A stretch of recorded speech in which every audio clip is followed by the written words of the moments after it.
Hello everyone. आज जो कहानी हम पढ़ने और सुनने वाले हैं उसका शीर्षक है नानी की ऐनक। ये कहानी लिखी है रोहिणी नीलेकनी जी ने। इस कहानी में चित्र बनाए हैं तनाया व्यास जी ने और इस कहानी को ट्रांसलेट किया है आरती स्मिथ जी ने। आप सभी को इस कहानी के शीर्षक को सुनकर क्या लग रहा है कि इस कहानी में क्या होगा? चलिए कहानी पढ़कर जानते हैं।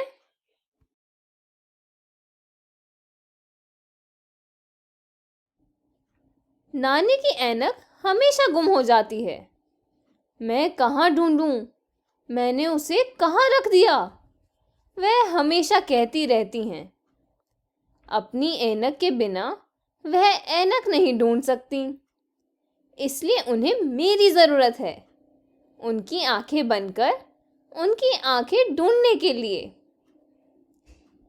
तो कहानी में हमारी नानी हमेशा ऐनक को कहीं ना कहीं रखकर भूल जाती हैं और उनकी पोती हमेशा उनकी ऐनक ढूंढने में मदद करती है।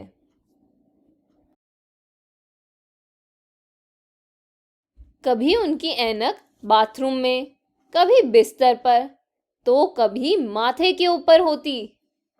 नानी, आपका चश्मा आपके सिर पर है, मैं कहती। सचमुच मैं बड़ी बेवकूफ हूं। शुक्रिया रिचा बेटी, वह हंसती हुई कहती। मगर इस बार नानी की ऐनक मुझे नहीं मिली, अब तक तो नहीं। तो नानी अपनी ऐनक अक्सर बाथरूम में, कभी बिस्तर पर या फिर माथे पर रखकर भूल जाती।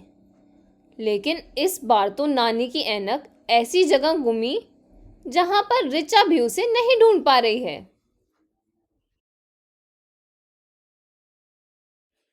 मैंने उसे हर जगह ढूंढा जहां वह अक्सर रखी रहती।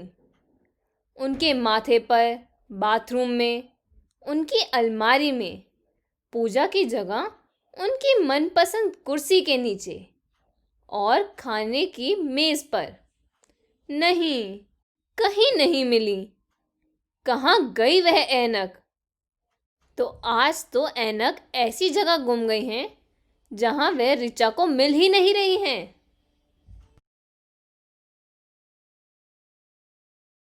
मैंने तय किया कि अब मुझे अच्छा जासूस बनना पड़ेगा।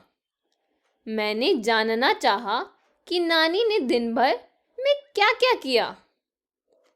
तो अब रिचा एक बहुत ही अच्छी जासूस बन गई है और वो अब जानना चाहती है कि नानी ने दिन भर क्या क्या किया ताकि वो ऐनक का पता लगा पाए।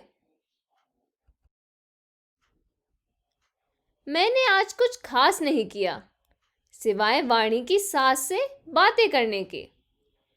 तुम्हें तो पता ही है कि वह कितनी गप्पी हैं।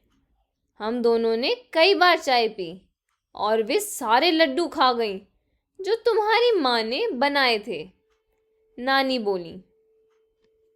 तो नानी जब वाणी की सास से बातें कर रही थी तब तो उन्होंने ऐनक पहने हुए थे, जैसा कि हमें चित्र में भी दिख रहा है। तो आखिर ऐनक चले कहाँ गए हैं?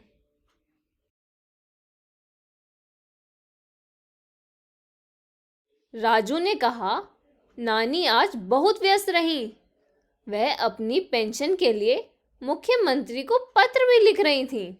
तो नानी ने आज पत्र लिखा मुख्यमंत्री जी को अपनी पेंशन के लिए।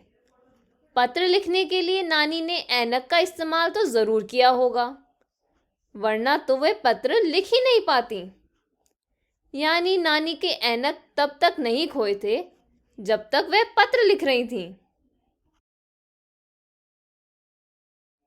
अम्मा बोली, वह बहुत देर तक तुम्हारी मौसी से बात भी करती रही थी। उन्होंने उस स्वेटर को भी पूरा किया जो वह राजू के लिए बुन रही थी। वह फिर टहलने निकल गई थी। अब मुझे खोज के लिए कई सूत्र मिल गए थे। मैंने घर में तुरंत ही नई जगहों पर ढूंढना शुरू किया। तो नानी ने तो आज बहुत सारे काम किए। उन्होंने मौसी से बातें भी करी, उन्होंने स्वेटर को पूरा भी किया और वह टहलने के लिए भी गईं। अब रिचा को काफी सारे सबूत और सुराग मिल चुके थे कि नानी के ऐनक कहाँ कहाँ हो सकते हैं। तो अब वो लग गई खोज में। आह, मुझे ऐनक मिल गई। तो आखिरकार रिचा को ऐनक मिल ही गई, लेकिन आखिर ऐनक उसे मिली कहाँ?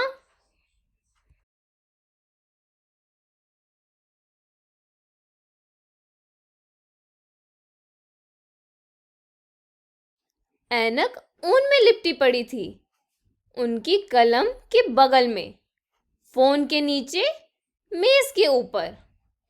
और वहीं पर मुझे आधा खाया हुआ लड्डू भी मिला। तो नानी ने फोन पर मौसी से बात करते हुए ऐनक को जरूर उतार दिया होगा और जरूर मेज पर रख दिया होगा। नानी पक्का मौसी से बात करते हुए लड्डू भी खा रही होंगी, तभी तो उन्होंने आधा खाया लड्डू मेज पर ही छोड़ दिया। लेकिन आखिरकार रिचा को ऐनक तो मिल ही गए। मुझे लगता है कि नानी के अगले जन्मदिन पर एक और ऐनक खरीदने के लिए मैं पैसे जमा कर लेती हूँ, क्योंकि नानी अपने ऐनक को घुमाती ही रहती हैं। रिचा सोचती है कि क्यों ना मैं नानी के लिए एक और ऐनक खरीद ही लूं, ताकि वे जब भी ऐनक घुमाएं तो मैं उनको दूसरी ऐनक दे पाऊं। तो ये थी हमारी आज की कहानी, नानी की ऐनक। उम्मीद है कि आप सभी को ये कहानी बहुत पसंद आई होगी।